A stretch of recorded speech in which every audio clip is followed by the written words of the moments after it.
పచ్చదనం పచ్చదనం కనుచూపు మేర హరితవర్ణమే సుందర శోభితం మధుర మనోహరం. శీతాకాలం వచ్చి నీరు గడ్డకట్టే ఉష్ణోగ్రతను తెస్తుంది.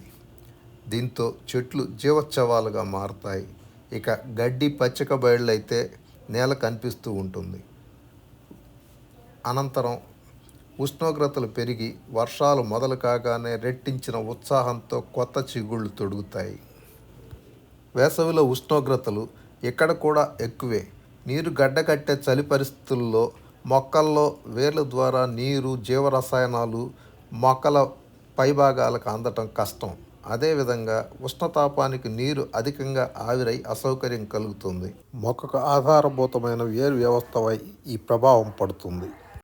మల్చింగ్ లేదా ఆచ్ఛాదన విధానం ఇక్కడే ఉపయోగపడుతుంది.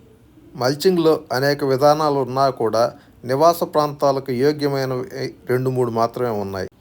ఆ విధానాలు మనకు ఆచరణయోగ్యమైనవే. ఆకులు అలములతో ఇక్కడ మల్చింగ్ వేయరు. ఆకులు కుళ్ళి సూక్ష్మాంగజీవులను ఆకర్షించి రోగాలను కొని తెస్తాయనే భయం కావచ్చు. మల్చింగ్ కోసం చెట్టు బెరడు మొక్కల్ని ఉపయోగిస్తున్నారు.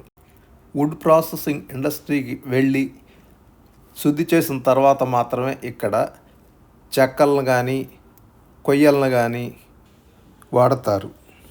ఆ పరిశ్రమలో రద్దుగా బెరడు మొక్కలు ఉంటాయి. వాటిని మల్చింగ్కు ఉపయోగిస్తున్నారు. వృక్షజాతులకైతే 2 నుంచి 3 అంగుళాల మేరకు బంధంతో పరుస్తున్నారు. చుట్టూ 3 అడుగుల విస్తీర్ణంలో మల్చింగ్ ఉంటున్నది. ఇక్కడ కనిపిస్తున్నది గత ఏడాది తాలూకు మల్చింగ్. కొంత చీకి కొంత తగ్గిపోయి కొంత ఎరువుగా మారి కాస్తంత పల్చగా ఉంది.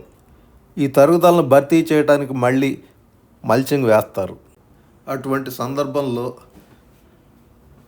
నీటి సరఫరా కోసం డ్రిప్పర్లు స్ప్రింక్లర్లు అమరిక ఉన్నది. తద్వారా నీరు మల్చింగ్లో పడి ఆ తేమని నిరంతరం కప్పి ఉంచుతూ ఉంటుంది. దీనివల్ల నీరు వినియోగం కూడా బాగా తగ్గుతుంది. చిత్రంలో కనిపిస్తున్నది ఓక్ చెట్టు. ఇది మహావృక్షం అవుతుంది. వినూత్నంగా ఈ చెట్టుకి మల్చింగ్ వేశారు. 5-6 రంగుల బుజిరాళ్లతో మల్చింగ్ని ఏర్పాటు చేశారు. నివాస ప్రాంతాల్లో అందంతో పాటు మల్చింగ్ అదనపు ప్రయోజనం. అయితే దీనికోసం భారీగానే వ్యయం చేయాల్సి ఉంటుంది. ఈ వ్యయం ఒక్కసారి చేసే ఖర్చు మాత్రమే. అనంతరం దీన్ని నిర్వహించడానికి ఎటువంటి ఖర్చు అవసరం లేదు. ఈ ఓక్ చెట్టు దాదాపు 100 ఏళ్ల వరకు ఉంటుంది. ఇలా దశాబ్దాల తరబడి దానికి మల్చింగ్ వేయాల్సిన పనే లేదు.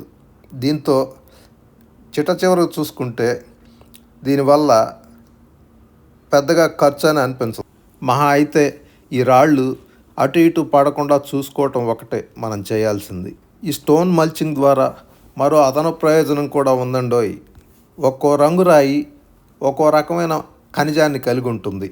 ఈ రాళ్ల మీద స్ప్రింక్లర్ లేదా డ్రిప్పర్ ద్వారా నీళ్లు పడతాయి. పడ్డ నీళ్లు ఖనిజాలను కరిగించి సూక్ష్మ పోషకాలను వేర్లకు అందిస్తాయి. అదేవిధంగా ల్యాండ్స్కేపింగ్ దగ్గర ఏటవాలు ప్రాంతంలో కొట్టుకుపోకుండా రాళ్ళని వినియోగిస్తారు. దీనివల్ల కూడా మల్చింగ్ ప్రయోజనం కొంతవరకు లభిస్తుంది.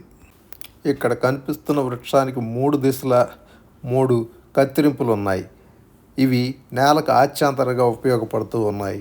అదే లైవ్ మల్చింగ్. ఈ రకంగా వినూత్నమైన విధానాలతో ఇక్కడ మల్చింగ్ నిర్వహిస్తూ ఉండటం విశేషం.